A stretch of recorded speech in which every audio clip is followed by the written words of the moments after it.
Velocity. So we should be able to speed through this if we keep going in the right direction. It's the rate of change of displacement of an object with respect to time.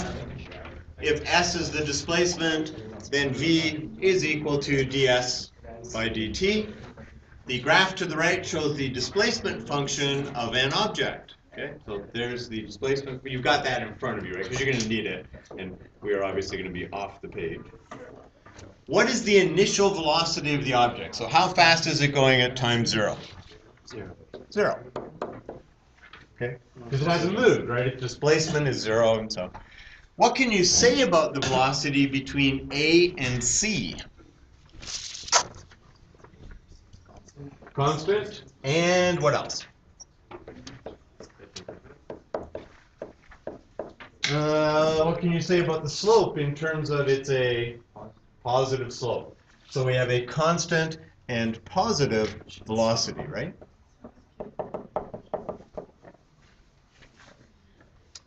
Which means it should be heading away from its initial, position, right? What can you say about the slope between C and D?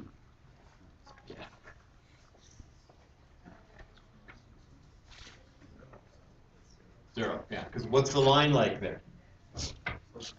Flat line, it's a horizontal line, right? So we have a slope of 0, and so the velocity is 0.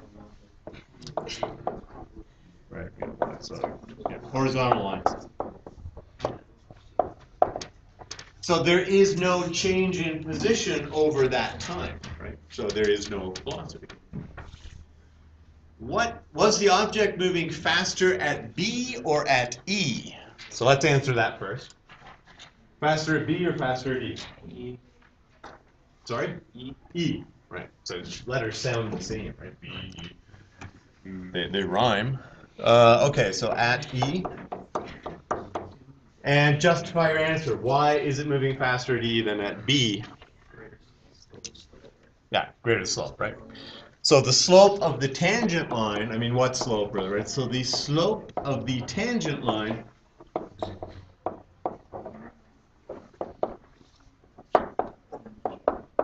at E is greater than the slope of the tangent line at B.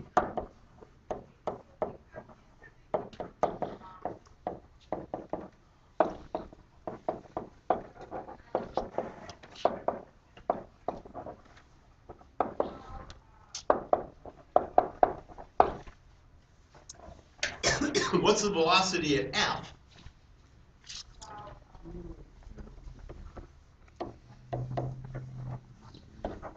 And what is the object doing at F?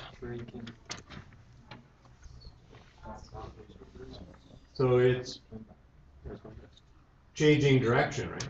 So it's momentarily. So at that moment in time, it has stopped because it's gone as far as it's going to go, and now it's heading back, right? Its position is going back. So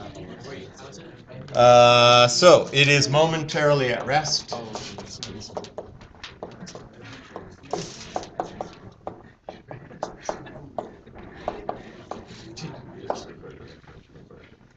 At rest. Well, it changes direction. So what's it doing afterwards? Where's it going? Yeah, negative slope. So you got a positive slope to a negative slope. So what you're doing is. But if an object decelerates in the next. So its position is 9 something. Let's call them meters, whatever. It's reached a position 9 meters from its starting point, and now it is heading back to its starting point. Right? Going back. Right. Its displacement is now lowering, so it's heading back to its origin, back to its starting point, right?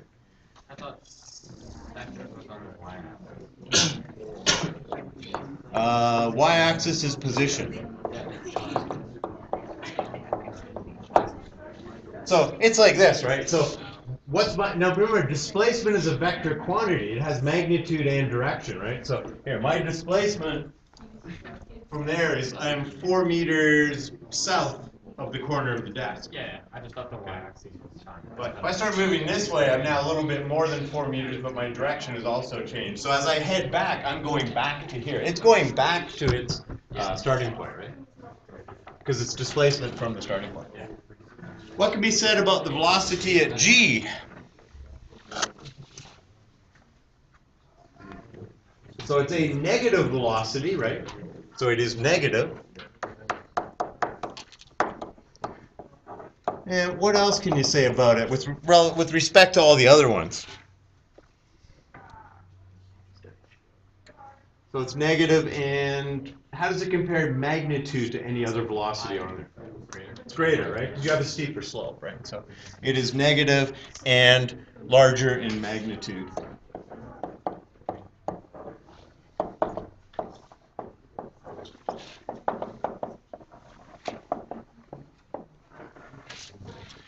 Than any other.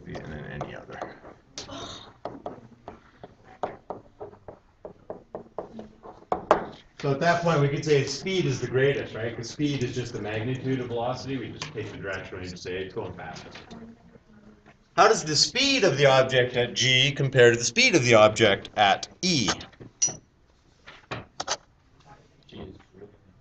Yeah, I kind of already said it in there, right? But yeah, so it's greater because the line is steeper.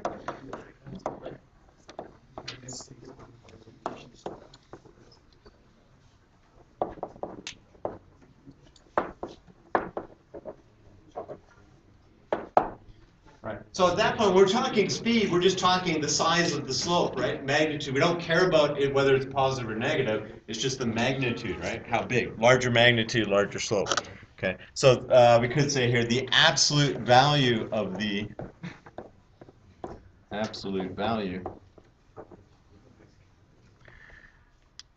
slope is larger.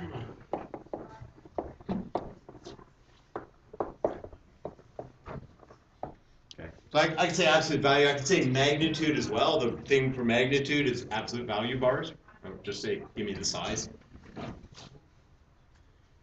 Height of an object is given by h of t is negative 5t squared plus 30t plus 15, where h is in meters and t is in seconds.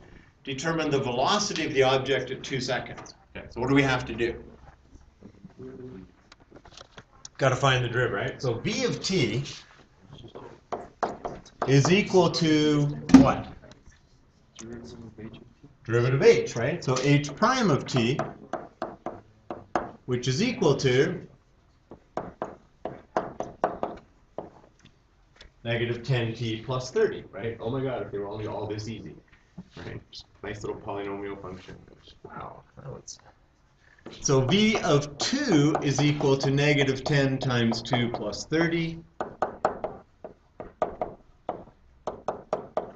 which is 10. And let's throw some units on there, right? It's 10 meters per second. Okay, so we bring the units in at the end. I think when you do physics, you always keep the units with it, do you, as you're going through, so you know. Math, we tend to just sort of say, yeah, and at the end, then we'll throw the units on. Determine when the object reaches its maximum height. So what's going to happen when it reaches its maximum height? It's going to stop. So its velocity will be 0. So we need to figure out when is the velocity 0. So the maximum height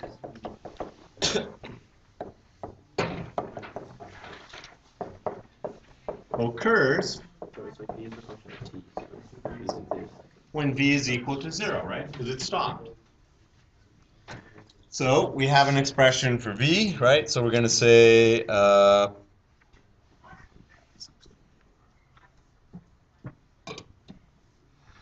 yeah, what am I going to say?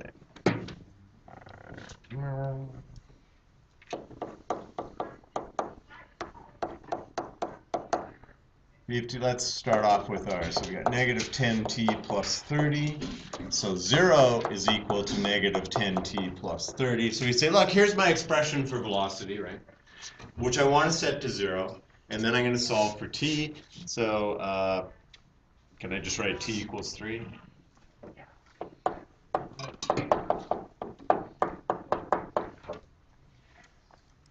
Okay, so it reaches its maximum height at 3 seconds.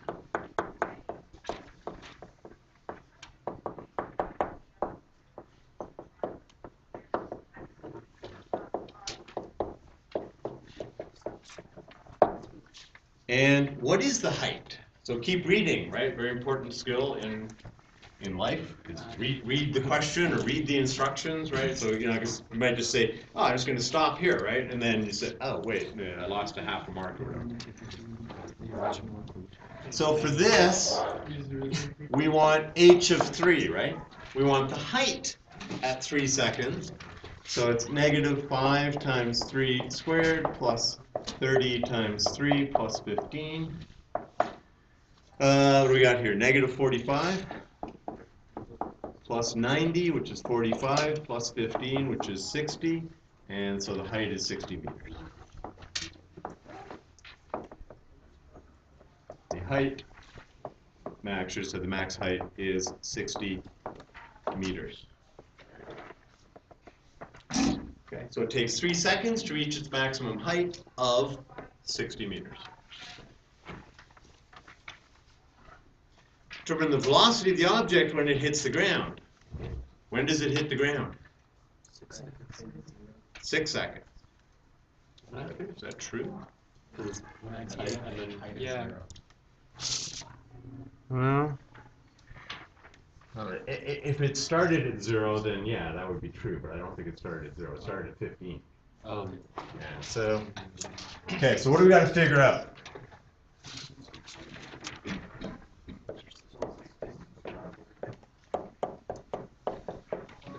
We're going to need the height to be 0. That's when it's going to hit the ground, right?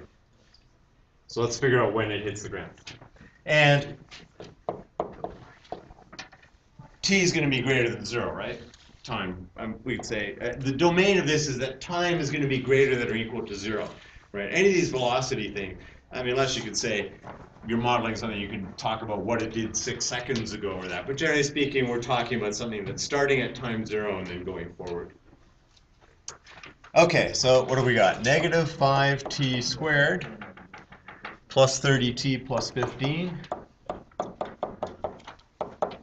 is 0. What do you want to do as a first step? Even before. Yeah, get rid of the negative 5, right? I mean, why don't I just divide both sides by negative 5? T squared minus 6t minus 3 is equal to 0. And if you like, you can keep the negative 5 here. Okay, does that factor? Two numbers multiplied? No. The only thing that multiplies to 3 is 1 and 3, and you're not getting a 6 out of a 1 and a 3, no matter how hard you try. So what does that mean? Well, x, really t, right? T is equal to negative b plus y squared. B squared minus 4ac all over 2a. Okay. Now, you know, even if it did factor, I mean, you have to give yourself a certain amount of time in which you attempt to factor something, right? At which point you pull the pin and you just throw it in the formula and do it, right? I mean, maybe it factors, you just don't see it. I can spend 5 minutes trying to factor it, or I can toss it in the formula. And at the point that I realized this is a perfect square, I then realized that it would have factored. And I can find the factors easily, which means you might want to work out b squared minus 4ac just to kind of see what it is, right? So, like, what is it? It's going to be 36 plus 1. It's going to be 48. That doesn't have a square root. That tells you it's not going to factor, right? You got to root 48. So this thing is not factoring. You have to use the quadratic formula. Okay, what do we got? 6 plus or minus the square root. Remember, we're going to get rid of the minus, right? As long as this is bigger than 6, because it would give me a negative time. We don't want that. All right, what do we got here? Negative 6 squared minus 4 times 1 times negative 3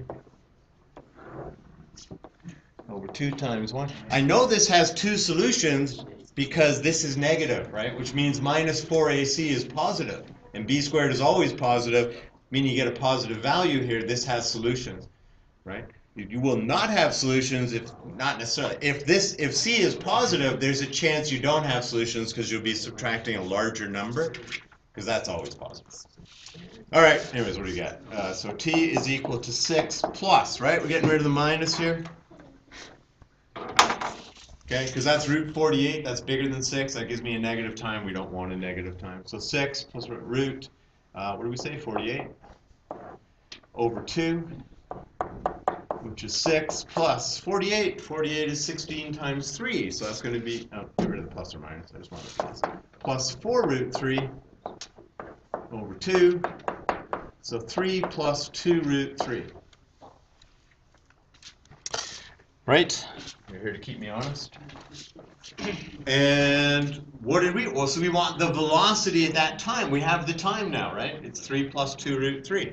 So v of t is equal to negative 10t plus 30.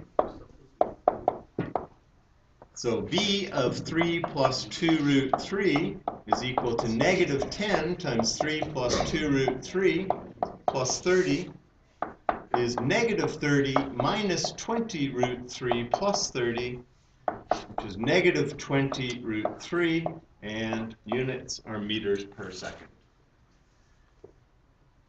So it's going down, right? Based on our frame of reference, we're saying up is positive, down is negative. You know, in physics stuff, it's always going to be a frame of reference, right? Like, you know, you can make up negative if you want. So, but here up is positive, down is, so it's going down at a speed at that instant when it hits the ground. That's its velocity. Okay. Questions, comments, concerns?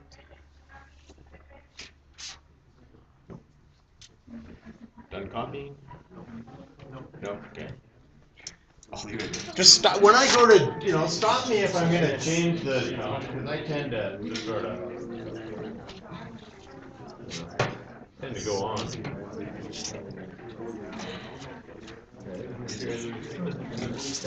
Let me know here. I will pause.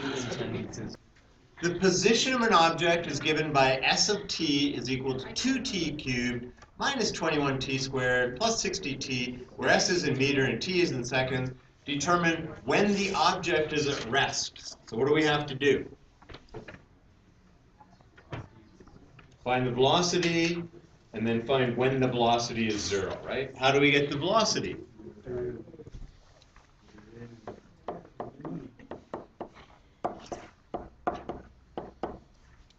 So the velocity is equal to the derivative of the displacement, which is 6t squared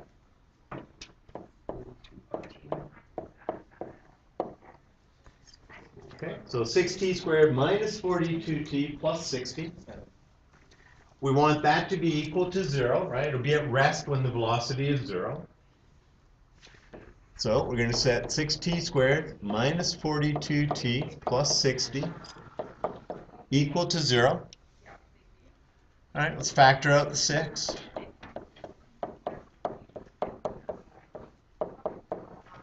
And we'll say, they at least gave us one thing that does factor, right? That's factors. So factor this. Check with somebody. They could be your partner tomorrow, so make sure that you get it right. We're not getting the list before the end of this class, right? What's that? In this college class, get your list of your partners today.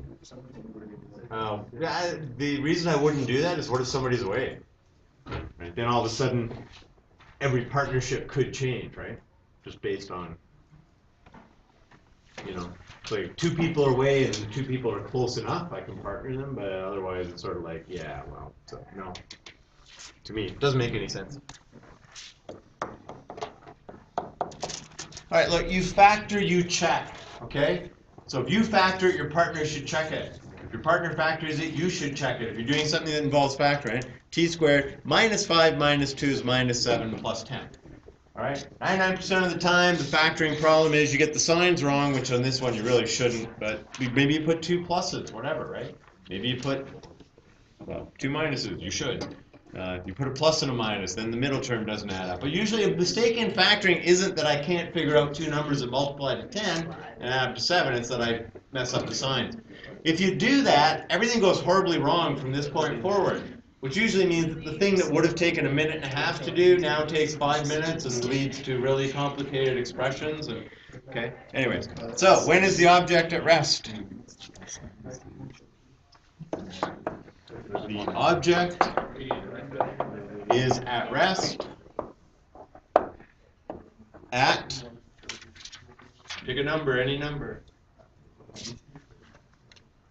Like 2 numbers. Pick one of the 2 correct answers. At 2 seconds and at 5 seconds. Okay, so boss, we know what this looks like. I mean, it's a quadratic. It opens up. It's got 2 roots, right? There are 2 and 5, and okay. When is the object moving in the positive direction? You should already know the answer, right? I mean, less than 2 and greater than 5, because you know that it opens up and it goes through 2 and 5. So over here it's positive, and over there it's positive, and down here it's negative. But it says, you know, it's okay. Like, it looks like this. It looks like this. 2, 5. That's what it looks like, right? We know this from past grades. We know this from like 20-1, right? But we need to show stuff, you know, beyond, hey, look. So here's how we do it. We say, well, okay, I got 2 and 5. So I know that the time can be between 0 and 2. Actually, I'll move that down a smidge.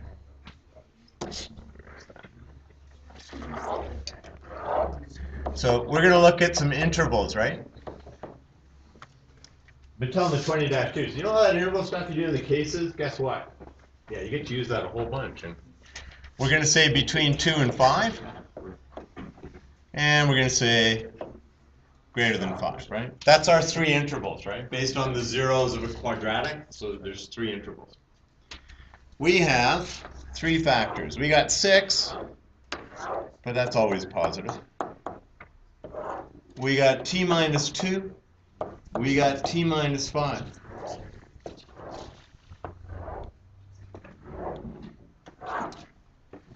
We've got velocity.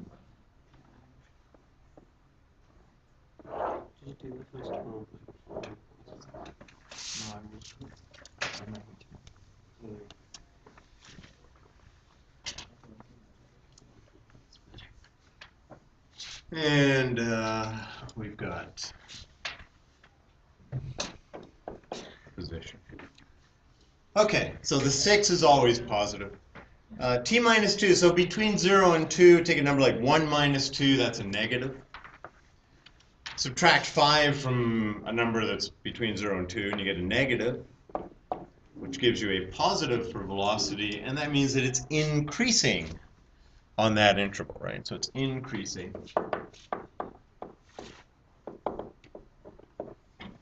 from 0 to 2. Right, and 0 is our limit, right? Because in the context of this situation, you start at time 0. Between 2 and 5, so take a number like 4. When you subtract 4 minus 2, you get a positive. When you subtract 5 from a number between 2 and 5, you get a negative. Gives you a negative velocity, so then the position is decreasing from 2 to 5. And when it's greater than 5, you get a plus, you get a plus, you get a plus, and then it's increasing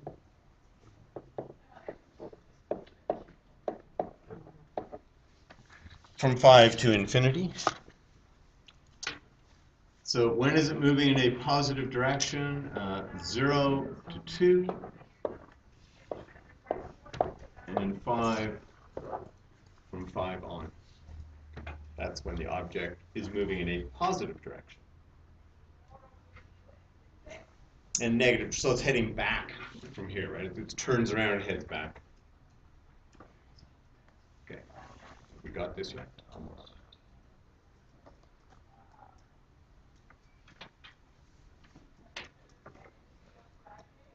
Should be done before you have to.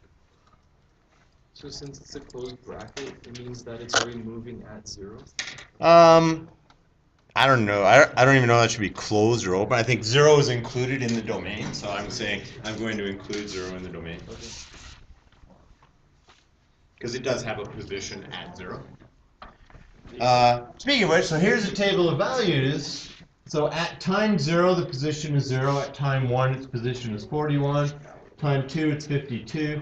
we kind of know these are the places where, so it's moving positive, then it's, you can see that it's going back, and then it's going forward again, right? It's moving positive direction again. So we want to kind of indicate that. So we're going to say, all right, so from 0 to 52, moving forward, then it goes back to 25, and then it goes forward again. Okay, so that's a very shaky trace of its position with respect to time, right? Illustrating the motion, right? So it's moving away, then it's coming back to 25, and then it's going away again, right? And we know that at these two, because we know this is a time of 2. I mean, we can mark that on there, right? We can say, hey, this point, this is t equals 2, because it stops and it turns around. And this is t equals 5, because it stops and it turns around. And so the last thing we want to do is determine the total distance traveled in 6 seconds. So if I said, what's the displacement in 6 seconds, you would say it's 36 meters. But, you know, it's like driving around town, right? Your odometer does not measure displacement. Otherwise, it would always be at 0, right? Well, I started at home, and when I get back home, it's 0. And every time I go somewhere and come back home, it's still 0, right? That's your displacemometer. Your odometer measures distance, right? And so what we want is a number of distances. We want to know, well, okay, we know you moved a certain distance from 0 seconds to 2, right? So our important points are the distance from 0 seconds to 2 seconds, from 2 seconds to 5 seconds, and then from 5 seconds to 6 seconds, right? Because we know at 2 and at 5 you change direction, and you still traveled a distance, right? You had to go from 52 back to 25. So we're going to add together this distance plus this distance plus Absolute values, right? that distance. Yeah, so we're going to take absolute values, right? Take the absolute value of the position. So we say, okay, I want the absolute value of S2 minus S0. So I want, how far did you move from 2 seconds to 0, or plus, how far did you move from 5 seconds to 2 seconds, plus how far did you move from 6 seconds to 5 seconds? And that will be the total distance traveled, right? So maybe we throw a d equals out front here. D equals. So S2 is 52 minus 0 plus, okay, S5 is 25 minus 52, and S6 is 36 minus 25, right? But we need the magnitude of those, right? We don't care about direction, we're interested in the size of the displacement. So that's 52. 25 minus 52, so what's 27? Okay, so it's negative 27, and then the absolute value of that is 27. And 36 minus 25 is 11. So I got 52, 59, 79, 80, 90. So you traveled a total distance of 90 meters in those 6 seconds, right?